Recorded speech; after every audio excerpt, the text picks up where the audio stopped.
So Dana made the appointment for her and the agent from DHS to go to the doctor's office or to meet the doctor.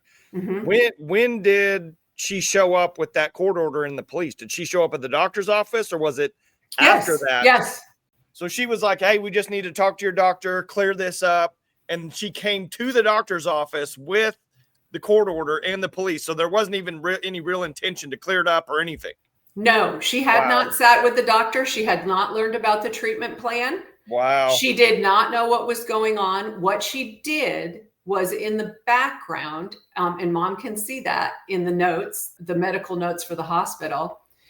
She went back to OU Children's and got the former doctor who has not treated Presten in over a year to determine that Dana Mooney was outside of medical advice in what she was doing. She did not sit down with the current provider, learn about his progress, learn about the treatment plan, learn about any of it before getting an emergency custody order. And she showed up to that meeting.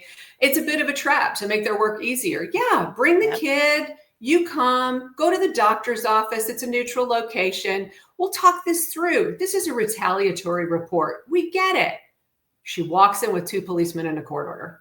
So let's talk about where Presten is now. So this is Presten, and this is Presten on September 29th. This is DHS had come to their home that day. And that evening, he's bowling with his family. They have a great tradition of family dinner night where they get together with extended family. So he's bowling, he's eating dinner with his family. And this was him 2 days ago.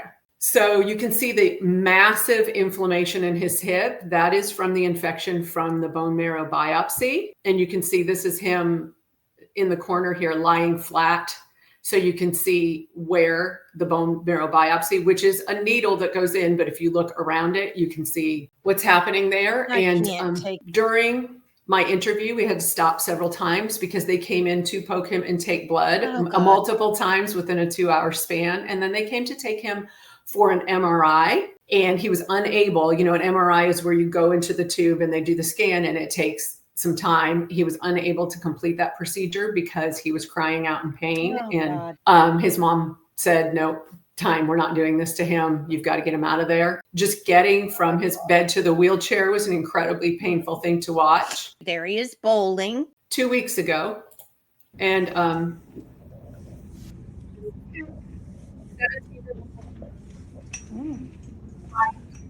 walk with a walker. This kid, but I thought it was really important for people to hear. This is what's super important here. Presten is 17 years old. In a matter of months, not years, he will be making his own medical decisions. And I want to go through some of the quotes that he gave me. He was very specific. He was able to tell me everything that was going on with his treatment again in very vivid detail. He told me how it helped him. He told me how it is all stopped because of DHS. Anytime I'm here, I feel worse. It was fine until DHS came. DHS doesn't want me to feel healthy. This child will be making his own medical decisions and he will not be in that hospital. So why would a government agency think it's okay now? When I asked him why he felt DHS was responsible for making him feel sick, which was his words, he said it's not okay to lie. And I asked what they lied about. And he said the emergency order and false information within that order. He referred to them as abusers. And when I asked him what should be done to help you, Presten, he said, I think DHS should be banned. And so we talked a bit about the process, DHS, how there were judges involved and the DA. And I said, if you could ask them for anything, what would you say to them right now? We want to give you a voice. And he said, leave me alone for the rest of my life. This is not a child incapable of making his own decisions about his own body. And this is a family who's very much listening to the child. It's the system that's not listening to the family or the child.